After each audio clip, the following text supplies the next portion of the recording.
Hello everyone, welcome to Toyeen Talks. How you doing? Thank you for watching. Till I'll see you in my next video. Stay safe, stay blessed. I love you. Bye. Ló gbé lọ tó ọkùnrin bàbá ti níyàwó mi sílé ọkùnrin ò dẹ̀ lè bójú tó ọmọ. Mo sọ ká má fi sentiment sí mọ́. Ló ń bójú tó ọmọ. Obìnrin ló ń bójú tó ọmọ. Ṣé ní nǹkan tí Wùmí kan tí ìbákan ṣe ni pé kán lọ kí bàbá yẹn kó dẹ̀ gbọ́mọ lọ kí wọn kó tún padà sọ́dọ̀ ìyá ọkọ ẹ̀. Bẹ́ẹ̀ pẹ̀lú ọ̀rọ̀ tán ní bàbá sọ ń sìn bàbá ò fẹ́ kí Wùmí close mọ́ ìyá Mohbad mọ́mì wọn ní kó ọpọlọ yóò ní dàrú. Tí ò dẹ̀ yẹ kó rí bẹ́ẹ̀ so nǹkan tí mo ní mo fẹ́ sọ láàrin kò yẹ kó rí bẹ́ẹ̀ rárá obìnrin ló ok irú 2023 ìyàwó ọmọ mi kan bímọ ìgbà tó dẹ̀ bímọ yẹn mi ò sí ní around ṣé mo wí pé ọkọ ẹ̀ ó di àti òun àtọmọ pé kán lọ bá mi they spent 9 good months with me ṣé understand. Bẹ́ẹ̀ni. 9 good months tó obìnrin ló mọ̀ bó ṣe ń tọ́jú ọmọ obìnrin ló mọ̀ kó tó lè ṣe fún ọmọ tí ò ti dàgbà tójú bọ́ ọjọ́ bẹ́ẹ̀dẹ̀ mi tó kọjá yìí àwọn ọmọ wọn tẹ̀lé àwọn ọmọ mi kan wá ọmọ ọdún 7 lọmọ yẹn tí conversion mu ní sitting Ọlọ́run ní kí n jáde èmi ni mo wọlé tí mo lọ gbé nǹkan tí mo ní sílé tọmọdé ń lò tí mo lò fọmọ yẹn torí àwa obìnrin tá a jábíyamọ a máa ń ní àwọn oríṣiríṣi nǹkan tọmọ lè lò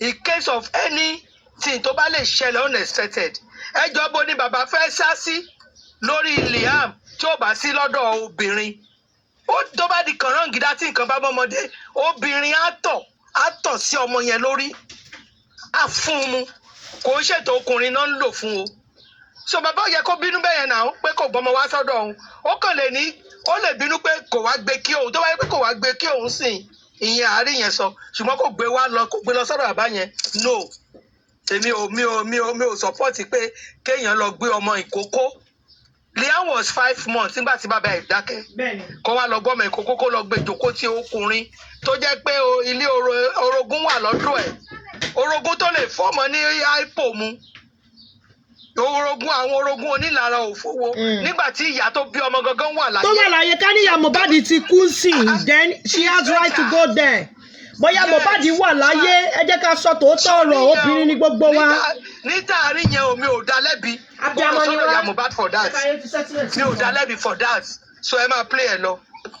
obìnrin ní gbogbo wa ẹ jẹ́ ká yẹ fi settlement sí nǹkan ká níyà Mohbad ò sí láyé ń sìn fine but because bàbá yẹn ní ìyàwó mi not ìyàwó ẹyọ kan kò dẹ́ ṣe gbọ́n àti ìyá Mohbad wà in good time so ọ̀dọ̀ ìyá ọkọ ẹ̀ ló máa gbọ́mọ lọ kò ń ṣọ̀dọ̀ bàbá ọkọ kárí pé wọ́n jọ ń gbé lọ́ndà òrùlé kan náà dẹ̀ ló máa gbọ́mọ lọ síbẹ̀ ẹ ká yẹ fi settlement sí nǹkan ẹ bá sọ pé mo support I don't care ẹ yẹ ká sọ tòótọ́ I'm not supporting women. ẹni bá ní mo support ẹ orí ẹni bá sọ pé èèyàn support ẹ orí ẹni yẹn ni ò pé ẹni yẹn ò lọ́pọlọ tó rò wẹ́ mi lè dá wọn lẹ́bi náà much ṣe bí ẹ̀gbọ́n ẹ̀ ṣe ń sọ̀rọ̀ nìyẹn tó ń jà fatafata tó ní ṣe ló ń ṣàìdí ẹ̀ àwọn ọ̀dẹ̀ aláìní. kó má ti sọ̀rọ̀ kékeré kan báyìí our own opinion báyìí wọ́n á sọ pé ó ń ṣàìdì kínní ó ń ṣàìdì wòye ó ń ṣàìdì wòye ó ti ń gbèjà lẹ́yìn ẹ̀ àwọn ọ̀dẹ̀ apolúkú motion àbí wà lọ́dún máa ń pọ̀ wọ́n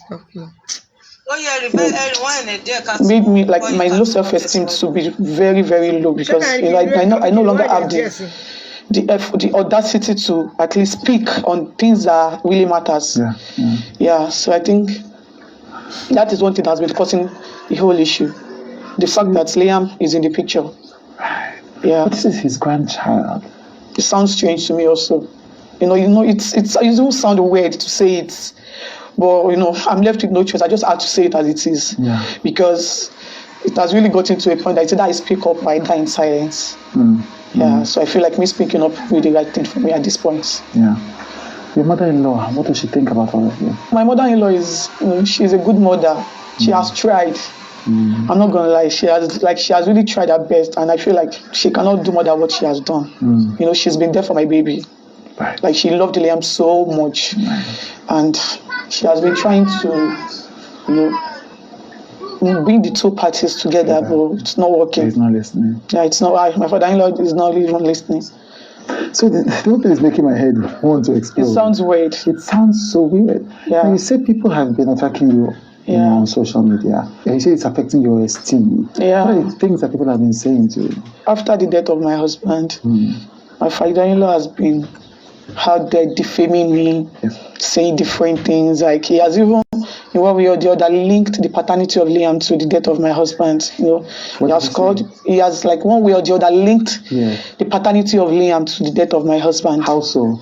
Yeah, so he has, I've been called different names, different defamatory names. Yeah. He has called me a promiscuous woman. He has called me like different names. Yeah. And Nigerians, people tend to act based on their emotions. So many people tend to believe every damn thing that he has been saying. Yeah. And I was not even given the chance to say my own side of the story. And bloggers have done worse than good. So anything that would bring death to my name is what they post. You understand? I never knew social media could be as toxic as that. I never knew people could judge you even without listening to you. Do you understand? Because they don't even know me. People that do not even have a personal relationship about me, claim to say, like, to have a lot to say. Do you understand? Like, from the second day I lost my husband up to this moment, I've been getting bullied online non-stop. Yeah. I'm so thankful to the few people that put their mind into work to get to understand what these people are trying to do to me and my son. I'm so thankful to them, and at the same time, I won't blame the people that choose to act the other way around, because my father-in-law has said a lot of things to convince them. Although there was no evidence for all of his accusations, but he was so constant in defaming me. Like he has granted over 50 interviews, if I'm not mistaken. And you've granted none. So many interviews just to put people's mind into what you want to achieve. Do you understand? Yeah. And he has, let me just say, he has succeeded so far, because at least, let me say, like 80% of people now bullies me online without even getting to hear from me. And that innocent baby too. The fact that people could believe the false narrative that was said about him, and the fact that the person that is supposed to be his protector is now the one orchestrating this whole thing. Like he has been building armies to attack us, you understand? And it's so painful, but there's nothing I can do to it. It's like nothing, absolutely. I'm helpless at this point, because I'm literally fighting for my life and the life of my child. So I feel like that is one thing, that is my focus, just to make sure that myself and my child, we are okay. I feel like that is the main reason why I'm here. Like I just need to speak up. Yeah. So that, because I don't want to die. Because, this same thing happened to my husband. He was constantly bullied, like he was being lied on. They almost cancelled him just because of different narrative, and he was unable to speak up too. Yeah. And he actually speak up, but most people do not believe him. And now he's dead. So I just got to realize that if my silence is not doing me any good, because of that little boy, he would grow up to see all of this online, and he would ask me questions like, "Mommy, what did you do?" Yeah. So I want him to grow up to see me doing this for him. Yeah. Yeah. The biggest thing that I think, based on what I've read, your father-in-law has, I think there are two things that I have heard. I don't know if they are from him. One is that he has questioned whether yourself and your husband were married. Yeah. And two, he has questioned whether your husband is the father of my child. Yes. Yeah. On the first one, I know that as far back as 2003, if I remember correctly, a popular actress had gone online and confirmed that you guys were married. Yeah. What is the exact status of that marriage thing? Because I think that's the first thing your father-in-law spoke about. Yeah, it was a traditional marriage, right. Yeah. Which is recognized under the law. Of course it is. Right. So it wasn't an introduction you did. No, it wasn't. The funniest thing is that he was even the one that made that possible. I mean, my father-in-law. How so? That is the funniest thing, because left to me and my husband, we just wanted to live our life. Because we were young couples. Like I was 23 when I got pregnant. Right. And so he was the one coming to us, because that man is actually my friend.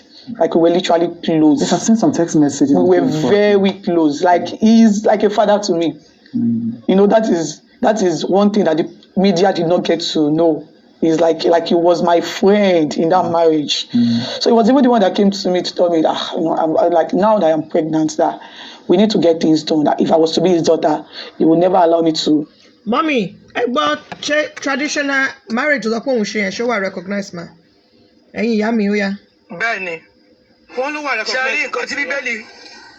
Ṣé rí bó ṣe Nàìjíríà nìkan? Ṣé tí ẹ bá fẹ́ fọ́lọ̀ Bíbélì? Màmá Nàìjíríà ni kò sírò ẹ̀ ń bíbà yìí o, kò sírò ẹ̀ ń lo òyìnbó. Ẹ máa gbọ́, ṣé ìlú òyìnbó wá jẹ́ ìlú kan tí ó ṣe kìíní rẹ̀ fi bẹ̀yẹn lẹ̀ jàre? Ní nǹkan tó wà nù Bíbélì. Màá lọ jẹ́ kí sọ́ọ̀bù. Ẹ ṣe jẹ́ kí sọ́ọ̀bù táwa ń lo òyìnbó. Ṣé rí? Ẹ má bínú. Ṣé rí ìgbà tí Ábúráhámù fẹ́ yàwó fún Ísákì ọmọ ẹ̀? Tẹ́ bá lọ kàwé Genesis yẹn dáadáa, ó is biblical. Nǹkan ṣo tí ó jẹ́ pé wà nù Bíbélì nìyẹn, kò sí court marriage or church marriage bẹ́ẹ̀. Nígbà tí Ábúráhámù fẹ́ ìyàwó fún ọmọ ẹ̀, ó rán àwọn ẹrú ẹ̀ lọ sí ìlú àwọn ẹbẹ̀ pé kó lọ fẹ́ ọmọ fún Ísákì ìyàwó òun. Ó dẹ̀ ní káwọn yẹn ṣe ìbúra fóun pé wọ́n ní mú obìnrin àjèjì tó wá. Ṣé rí Bíbélì tá à ń sọ yìí, ẹni bá kà dáadáa, a mọ̀ wípé traditional marriage òun gan lèèyàn gbọ́dọ̀ ṣe. Ṣé rí court marriage lóòótọ́ tí wọ́n bá fẹ́ travel out pé me and my husband, but traditional marriage òun nìkan is an important marriage in especially in Nigeria, in Africa, not in Yoruba land alone. Even àwọn Igbo tẹ́rí yẹn, wọ́n value traditional marriage ju church wedding lọ. Torí mi gbé àárín wọn for good 35 years.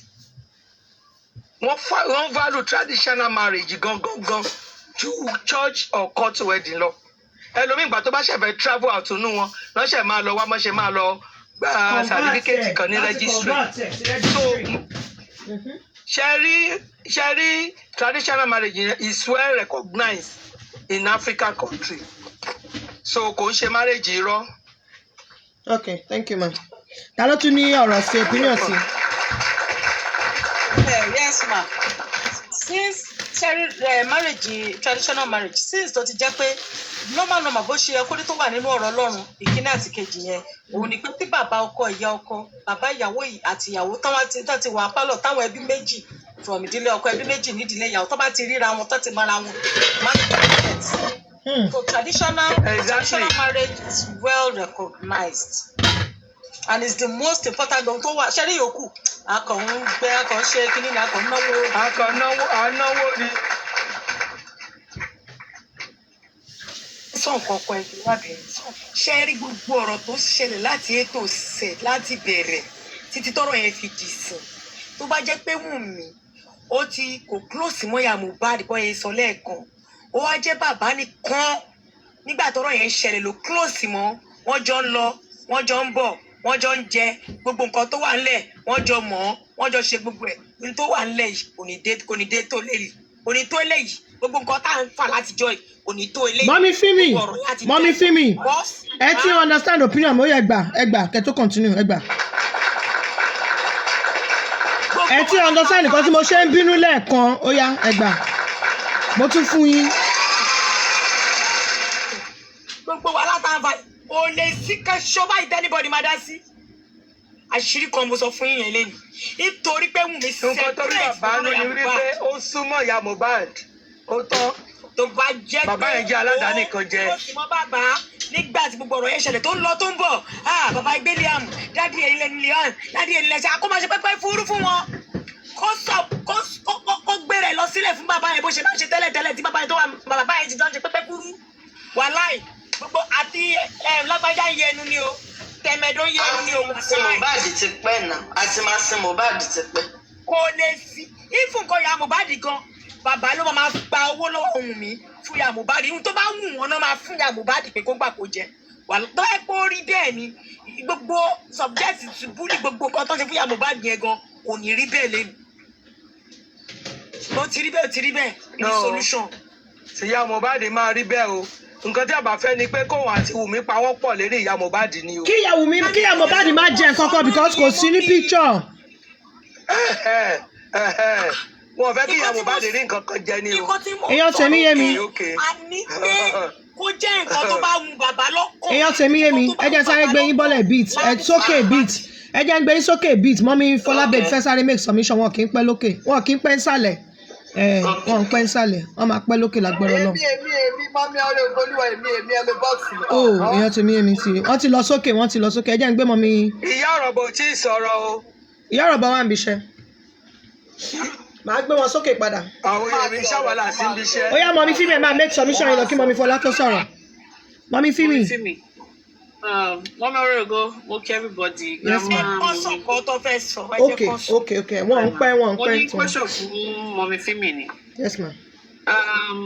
nǹkan kan rú mi lójú pẹ̀lú nǹkan tó sọ pé tí Wùmí àti bàbá tí wọ́n bá close instead of her being close to Iya Mohbad.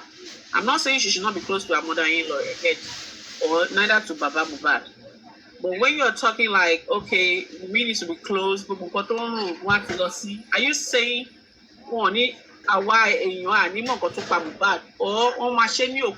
is that what you're saying? Can you enlighten me on that? Or enlighten people on that?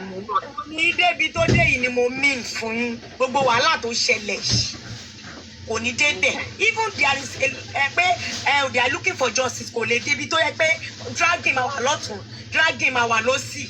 Ṣé mo pé closeness yẹn tó bá yẹ pé bọ́n ṣe close láti ilẹ̀ tí mo bá di kú yẹn náà continue closeness yẹn tí kò sí anybody tó wà láàárín wọn tí kò jẹ́ pé Ìyá Mohbad jókòó sọ́tọ̀ àwọn jókòó sọ́tọ̀ kí nǹkan tí mo sọ yẹn ti understand. Tẹ́gbẹ́ gbogbo closeness tí Wùmí àti bàbá ṣì close tẹ́lẹ̀tẹ́lẹ̀ wọ́n sì jọ wà papọ̀ wọ́n ṣe jọ máa ń wà papọ̀ tó ṣe jọ máa ń jayé papọ̀ tó ṣe jọ mọ secret ara wọn papọ̀ mà gbogbo nǹkan tá à ń ṣe látijọ́ yìí kò lè tó eléyìí mà. I get that. So, but in that sense, are you saying one ní rí nǹkan tó pa Mohbad àbí one ní move forward láti nǹkan tó pa Mohbad? No, Mọ́mí Fọlá, ṣé kí n dáhùn Mọ́mí Fíìmì? Because this is not the first time saying that. Mo ti máa notice wọ́n gbà mí tó máa sọ pé kò ní wọn ní àní gbédé ìta gbédé yìí. Can you let people know what you're actually saying? Pé okay, bó ṣe close, is that closeness going to say wọn ní àwọn èèyàn àní mọ̀ nǹkan tó ṣẹlẹ̀ sí Mohbad or wọn ní mọ ikú tó pa Mohbad? Mọ́mí Fọlá babe, ẹ jẹ́ kí n dá yín lóhùn ìyá mi. Ṣé rí tó bá jẹ́ pé bàbá àti Wùmí wọ́n close? Àwọn Ìyábọ̀ nígbà tí wọ́n lọ sí ilé àwọn Mohbad yẹn tí wọ́n ti gbọ́ tòótọ́ nǹkan tó ṣẹlẹ̀ ẹ má jẹ́ ká gbàgbé one thing o Ìyábọ̀ Òjó was the one that advocate àbí ta ló pariwo síta pé òun ò ní gbà kò ní Ìyábọ̀ ò ní go that route ṣé mo pọ́n máa ti get bàbá á ti bá bàbá sọ̀rọ̀ àti Wùmí ìgbà tó bá Wùmí sọ̀rọ̀ Wùmí nìkan kọ́ ló máa bá sọ̀rọ̀ ó máa bá bàbá náà sọ̀rọ̀ àti Wùmí ló máa jọ bá sọ̀rọ̀ nílé yẹn kò ní lọ síbẹ̀ yẹn with Naira Marley á wá nǹkan míì láti mú Naira Marley on but because of that àwọn méjèèjì tí wọ́n close yẹn ló ṣe fẹ́ gba route yẹn fún Naira Marley mi ò bẹ́ẹ̀ get kan tí mo sọ at the end of the day òun gan wá regret ẹ pé òun sọ pé kọ́ lọ wú Mohbad